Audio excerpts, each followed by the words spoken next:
we're gonna have to watch him. At the last week when he called and he said, I know. look, it's been industrial meeting. And I said, is that right? He said, yes. And I just forgot all about it. And I said, well, you're in luck. It's next week. And he made it and I forgot this one. So that's bad when you meet one day and forget the next day.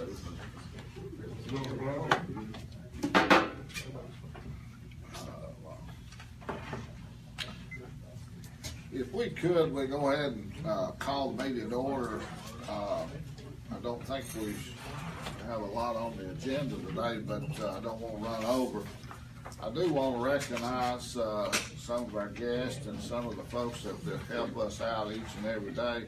I'll start out with jbobo with the Times News that's been writing a lot of good articles for us.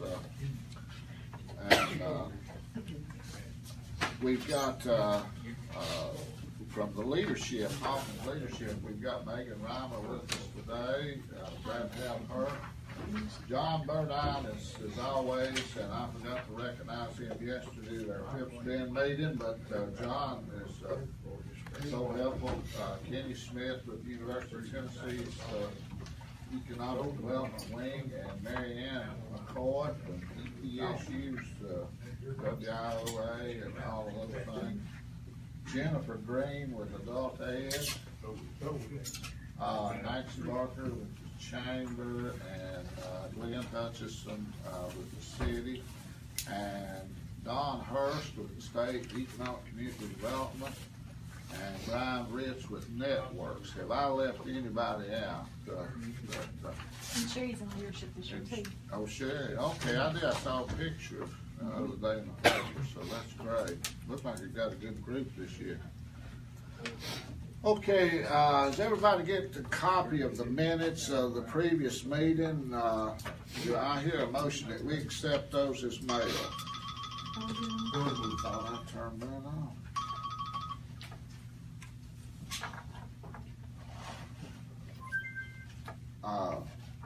All in favor say. We need a second. I'll say second, I'm sorry. You think you got them turned off and they still come on. But anyway, all in favor say aye.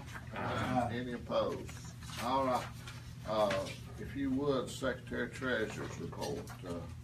I won't go over every little item because it's kind of lengthy. It's about 2 months worth. So, but beginning balance on November the 16th was $16,295.08. And then we had our normal deposits for the month from WIOA Career First. And then we had 3 deposits from U.S. Bank for interest. That's the 68 cents, 67 cents, and 61 cents. And then we had our Ritter reimbursements that's at the bottom. Then we have our normal checks for the month for the WIOA copier lease, U.S. Bank for Visa activity, and then we gave all the part-time employees $50 for Christmas, and then all the full-time employees $100 for Christmas, and so that's down through there. And then Old Stage Printing $178. That was for Christmas invitations and signs, which will be reimbursed by RITA. And then we had a $12.50 check to WIOA Career First for some scrubs for one of their participants. And a check to Elizabeth Price. She takes the Jubilee Project out to lunch every year at Christmas, and so she got reimbursed for that. Leaving the balance today $15,537.53. One CD at Civis Bank for $6,102.98, and no RITA reimbursements due at this time. Any questions on the financial report?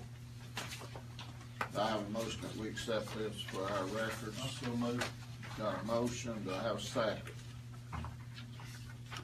Second, all in favor say aye. Aye. Any opposed, like that? So moved.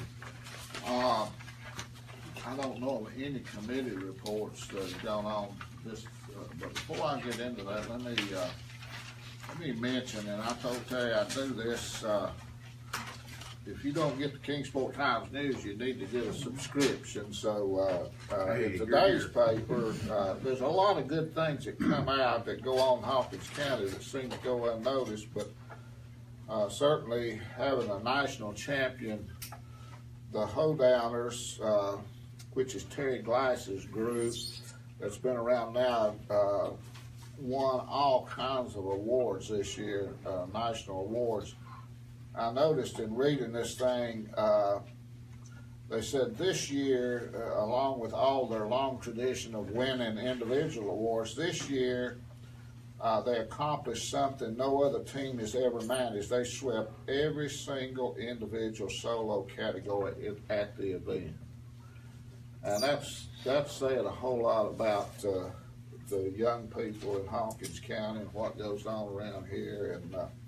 And I appreciate, Jeff, so much you running that. And I know Terry was at our meeting yesterday at Phipps-Bend's existing industry meeting, and then he missed the day, forgot about it, got tied up. So he said, "I'll come on down if you need me." And I said, "No, we're great, but you're going to miss the accolades that we were passing out." But we've got some of the finest young people, I think, in the country here in Hawkins County, and they're always winning awards, the ROTCs and things that goes on,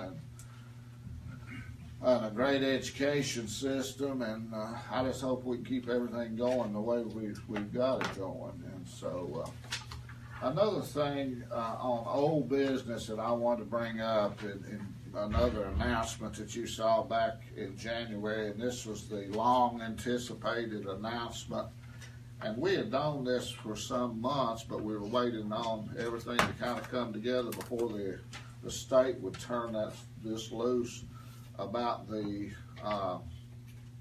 Asai Glass Company, the world's largest glass producer, which they're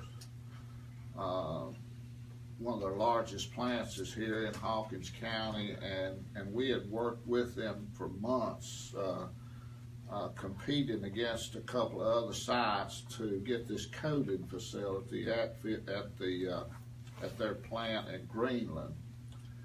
And we're not only, and I don't know how many of you know what's going on that deal, but they're building an entire new facility up there for coating glass. And that particular project is a $40 million project in standalone on its own, and it's going to add about 85 or 86 new jobs. What they didn't tell you is that also it secures that site, and they're rebuilding one of the two big float glass lines that will be feeding this. So it not only adds 85 jobs, it secures a lot of other jobs, and I don't know how many $1 million that's associated with the rebuilding of that line. So it's a lot bigger deal than what I guess you know, the little blip that you read in the paper. And there was a lot more that went on with that, because we were competing for this thing for several months, and I know for the benefit of the employees and the families and everybody that's associated with AGC, this was a great announcement.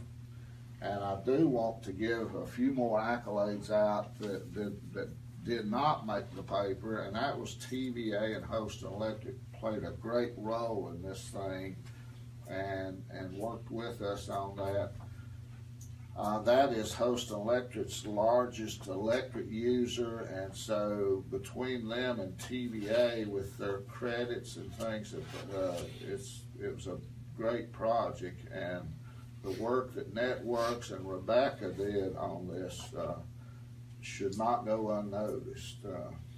This was not a slam dunk on anybody's part. This was a much fought after project, and it's going to bring a lot of new jobs and a lot of money into Hawkins County.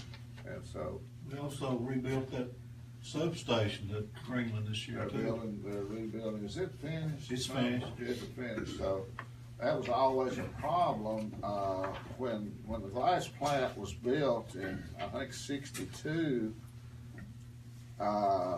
they built a substation there, TVA at that time did, to basically feed that large load. But they did take a couple of circuits out of there to feed in that area. The problem was you could never take the station down for maintenance because the glass plant runs 365 days a year, 24 hours a day, so you could never take the station offline to redo anything.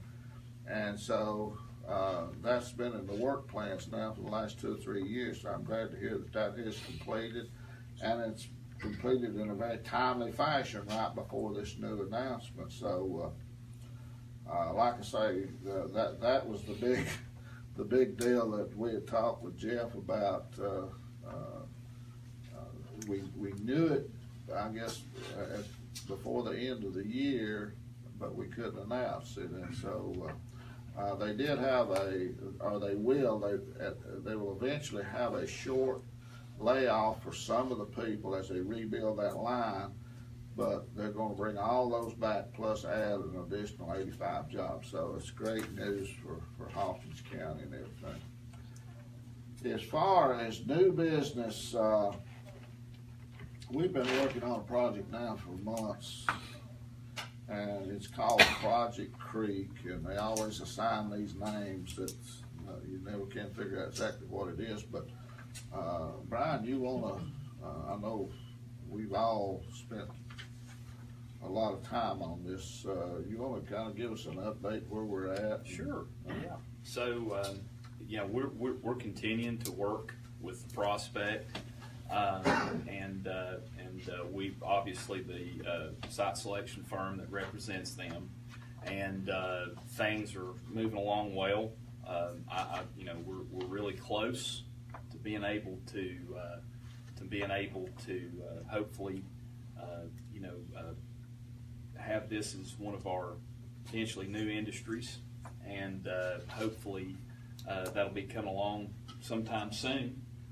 We just are kind of trying to shore some things up and finalize some details there, and I think soon after that, hopefully it will be a successful recruitment of the company. So. Well, I appreciate that. I think that so many people underestimate what goes on with these things. When they start out, as you say so many times, they've got the whole world to look at, and they'll say, well, okay, we want to be in the southeastern United States, and so that covers a lot of territory, and there's hundreds, if not thousands, of folks like you all around the table that are bidding on these potential industries, and this one is, like I say, we got down to number 3, and so then we got down to number 2, and so now we're fighting to be number 1, and so hopefully we can get everything lined up. These things are not cheap either. I wanted to bring this up. I met with Terry, Carey, and Paul the other day. We've got a tractor down, and they were saying, it could cost up to $4,000 to get this tractor back on the road. And I said, we're out of money. I said, I'm not in a position either to go down there in front of the county commission and ask for additional funds. I mean, we didn't have, I think we only had $1,500 in the fund to fix anything that went wrong with any equipment we had. And we had $1,000 in the tire fund, which will buy you one tractor tire if you happen to ruin one. And so I don't know what you do. We've expended all of our engineering money, which you've got to do when you're doing phase 1 environmentals, and you're doing surveys, and you're doing all these things. And we just didn't, there's no money in the budget to cover these things. And so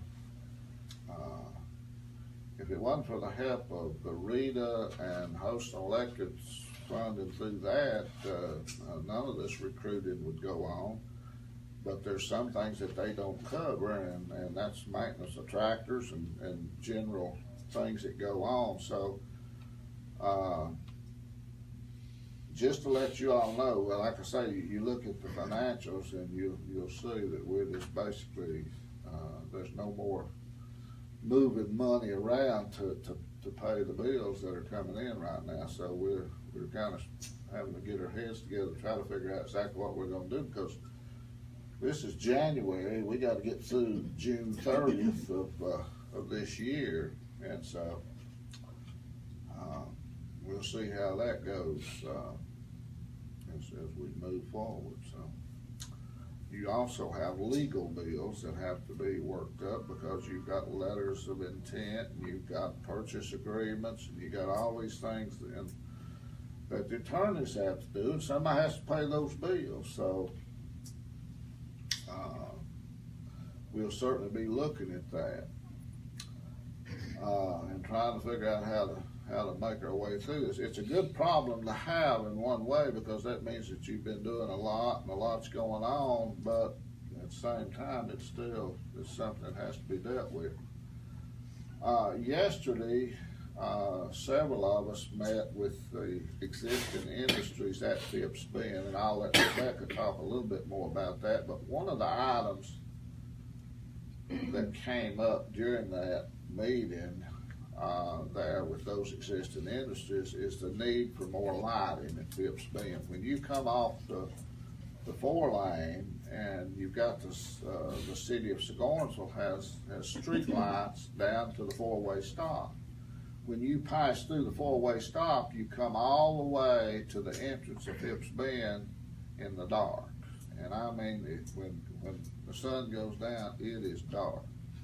And so they have asked us on numerous occasions to unlight that from the four-way stop on into the park. And we've had one fatality already up there this year. I'm not saying it was because it was dark, but they ran out of the road. So anyway, Houston Electric has looked at it. They give us a price to add the new lights and everything, and so I kind of went out on a limb and told them we would be looking at that in our new budget that we'll be presenting to the commission, certainly with the new industries and the expansion, and probably I dare say close to 100 trucks a day going in and out of Phipps Bend. They need a well-lit road. It's a 2-lane road, it's curvy, and we need to light it. And so that's something we will be looking at as we move on. I don't know if 100 trucks would cover it.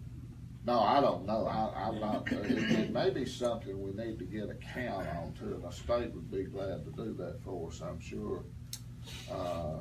The truck traffic has increased dramatically in Phipps Bend, and at shift change time, it's unbelievable up there. So, and it's a great problem to have when you've got thousands of employees working there. And as we met yesterday, Cooper Industries hosted us, and we were very appreciative of that.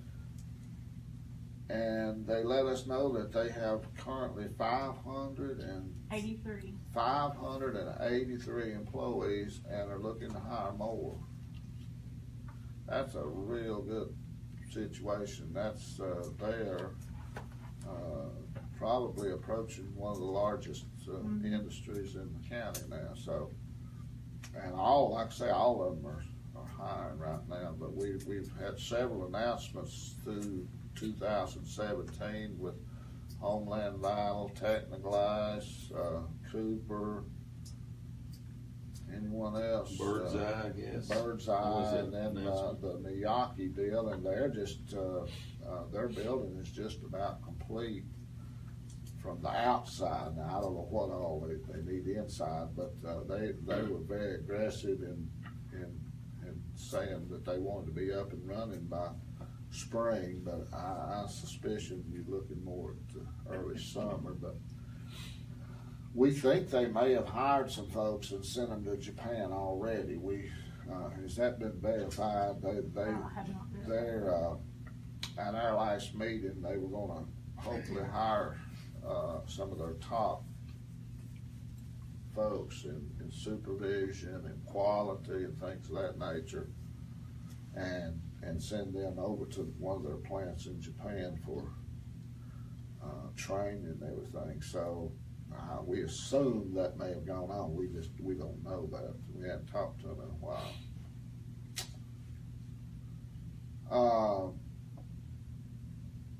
This past week, we met with the U.S. Department of Agriculture and Alan Hawk, and they are interested in possibly, because of the rural nature of Hawkins County and because of our Tier 3, whatever that means, they're interested in possibly doing some low-interest industrial loans. So we spent some time with Alan Hawk and went over that program, and feel like, that's a real advantage for Hawkins County competing against some of these other sites, is having that availability. So we're trying to learn all we can about that.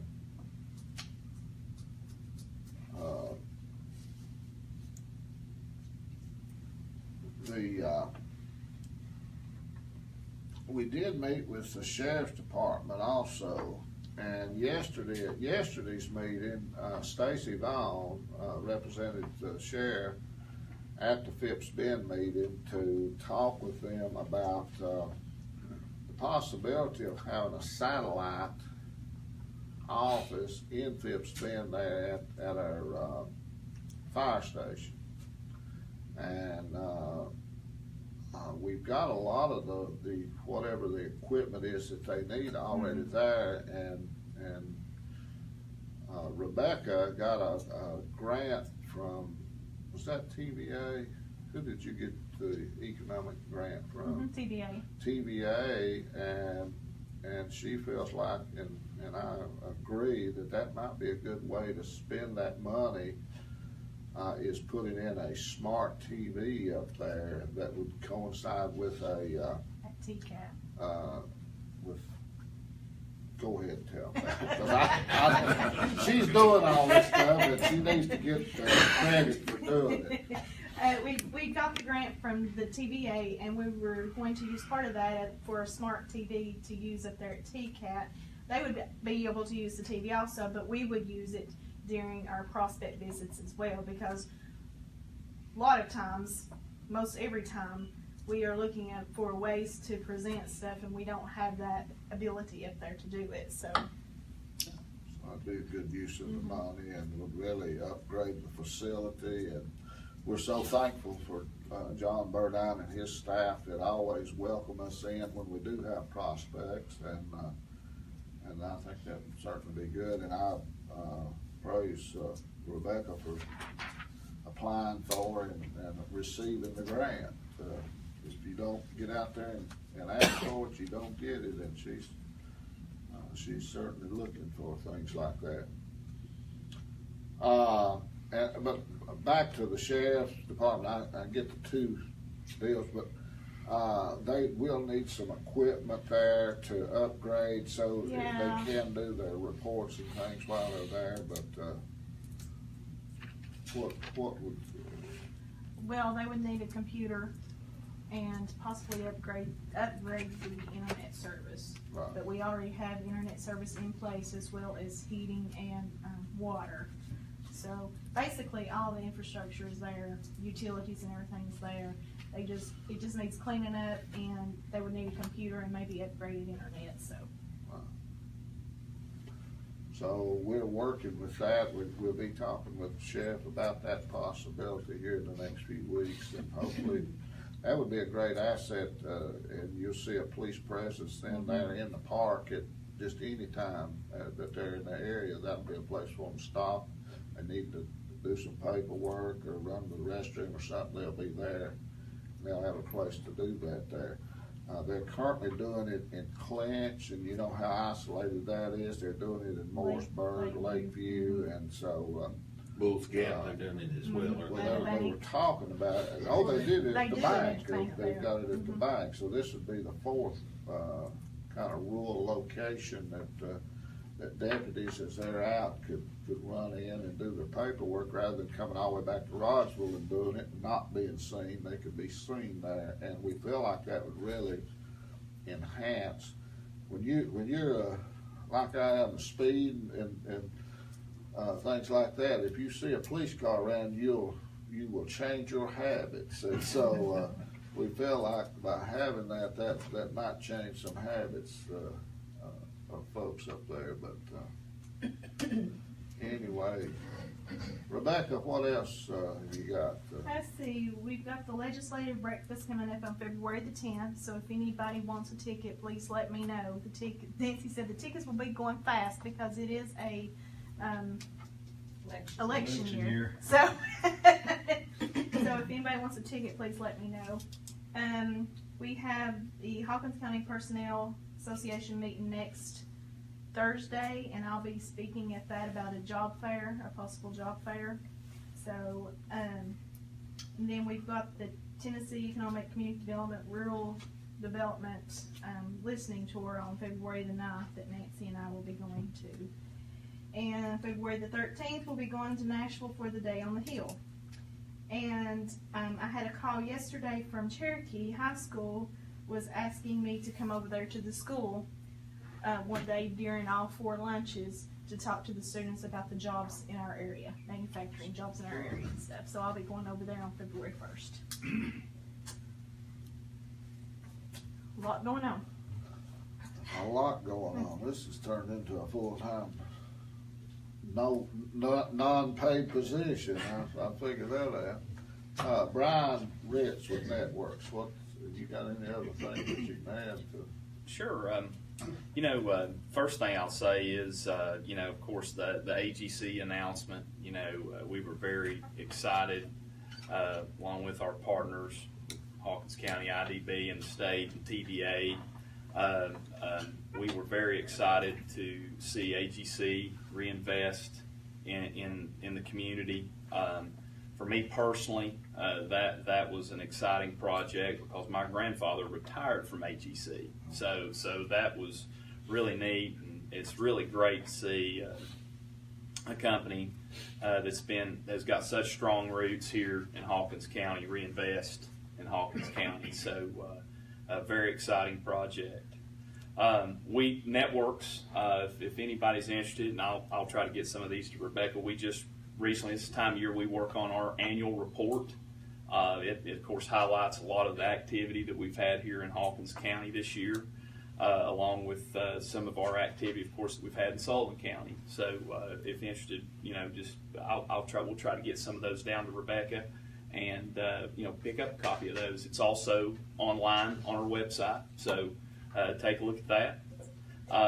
We're continuing to work some new projects down here as well, so activity level is still good. Again, another great existing industry story. Really appreciated Cooper Standard inviting us to the meeting. Rebecca having us down. Really enjoyed going to see that facility again, as always, and their growth. That is, what a great story that is. To see them grow and realize their growth so quickly.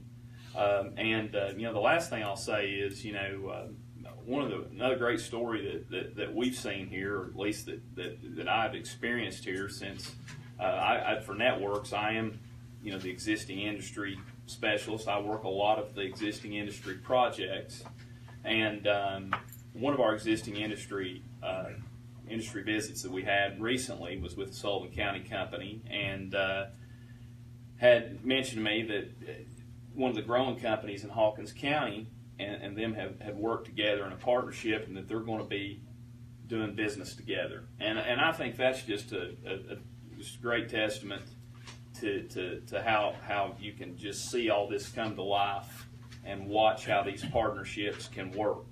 And you know, we're very proud of that at Networks and happy to be partnering with you all.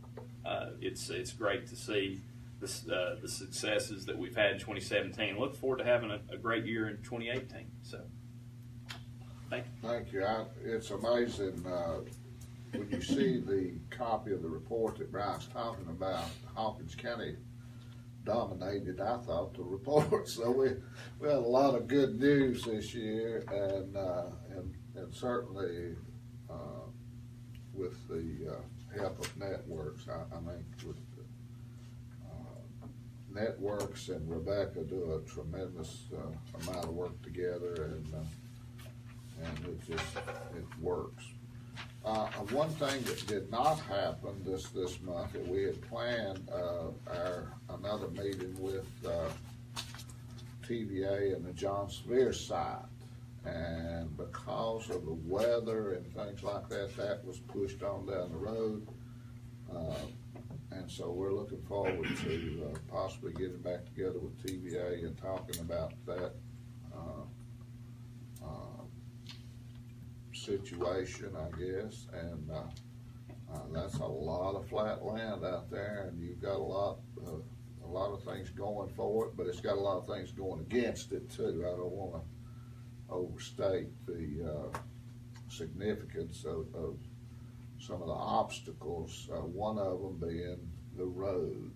66 really needs to be completed and super widened all the way to the interstate to ever see that thing come through. And then we've got a couple other issues, but basically you got several hundred acres out there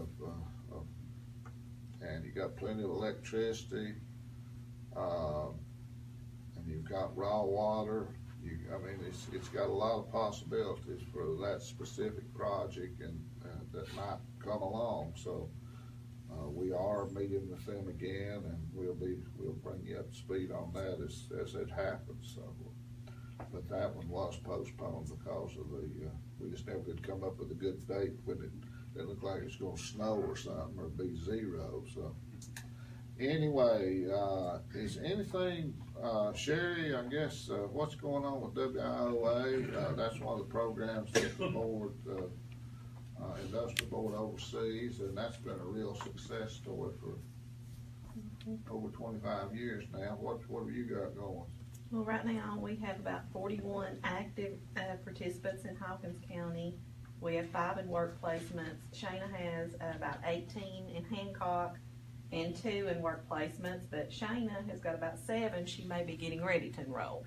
The enrollment has picked up over there, and adult ed with Jen has picked up over there as well.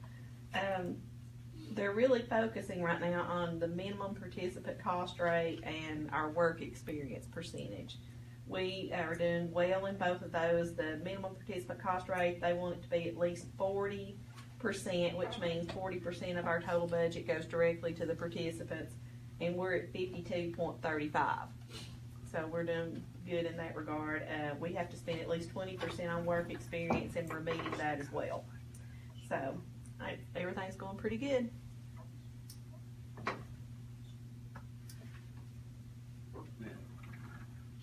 Okay, thank you. Don, anything from the state that you could enlighten us on? That I could say? That you Well, let me just echo what Brian and you've said already. Again, I think Hawkins County had a great year for 2017. I think obviously in our region more projects than any other county, so I think that was a plus. And very optimistic about things going forward for 2018 because we're again looking at conversations that are taking place in the region. And as well from our standpoint, from a regional standpoint, I'm really pleased with the fact that we actually are working active projects in every county. Right. So the activity level is really good. So even to say that we've got active projects in Hancock County and in Johnson County, which is something you don't get to say every day, but we're working projects there. So we're real thrilled about that. So had a good 2017. I think 2018 is going to be right up here with it. That's great. That's what we're hoping. And we're here to support, obviously, the IDB and Rebecca doing a great job, and we're just here to help. Well, you do a great job in helping us, I tell you, and it takes all of these, like I say, the U.S. Department of Agriculture, TVA, Host Electric Networks, the state. When you do bring a project in, we've got all of these folks that gather together to basically answer just about any question that might arise, and they're all so helpful. It's unbelievable. Is there anybody? Yeah, go ahead. Let me just real quick remind y'all that we're actually supposed to have a webinar today about it, and they bombed on the other side instead of ours for a change. But the 3-star certification is coming up, you know, and so if we can look at, you know, if there's some way that there's some grants tied to that, it's not a tremendous amount of money, but there is an opportunity to get some, and it's not a match, so that's good. We don't have to put any money in it. So, you know, if there's a way that we can help you all when we apply for that, it's due by March 29th. So, Okay. so Might be a if you good got place to something, go for a computer for the. Yeah, that's what I was that wondering might, if. yeah. But you know, last year we didn't apply for the maximum amount we could, and this year we'd like to apply for the maximum amount. So, you know, even if it's a couple of projects, we could probably do something. I mean, I don't know what the lights are, but if we could make a dent in that might be an opportunity. Well, that the would light put the safety situation, you don't have to put any money up, you just have to pay the bills every month. It's, Host Electric pays for everything, and then they capitalize that, and they bill you back each month along with the electric usage. You also pay off and that covers the maintenance and all that stuff, so it really doesn't require any money up front to put up street lights. It just requires a recurring expense each month, and so, you know, our budget actually decreased this year, and so it's hard when you know you're cutting expenses. You just don't have any place to go to when you do have activity like we've had this year. We just have no. You know, if you ever go to a county commission meeting, you know, part of what goes on there is people are moving money around. Well, I didn't need as much here, and I put a little over here, so you move funds around. We've run out of places to move money around on, so because we didn't have a whole lot to begin with. So we're still, like I say, we've got a dilemma with the tractor.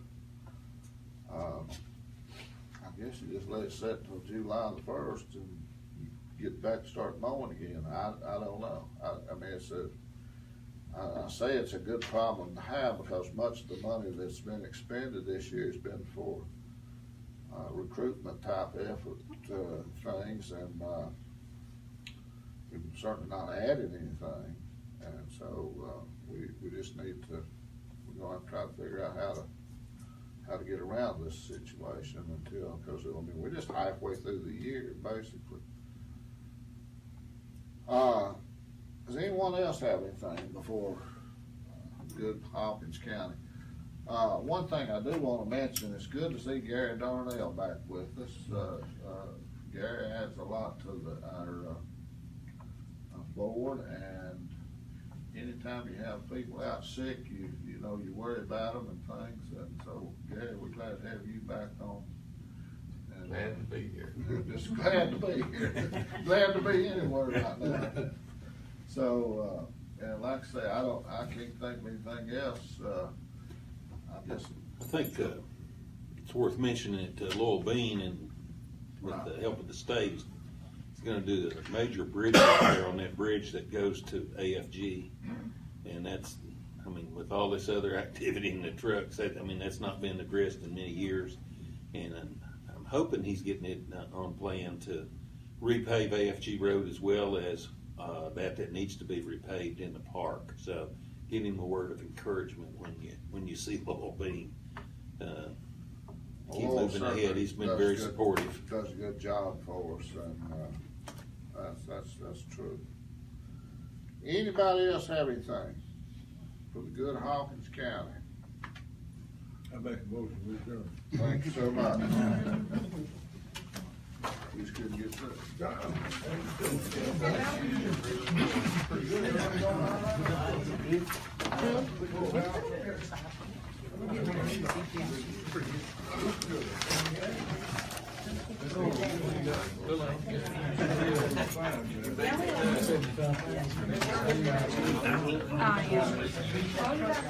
Larry, did those, court rulings, did that satisfy them?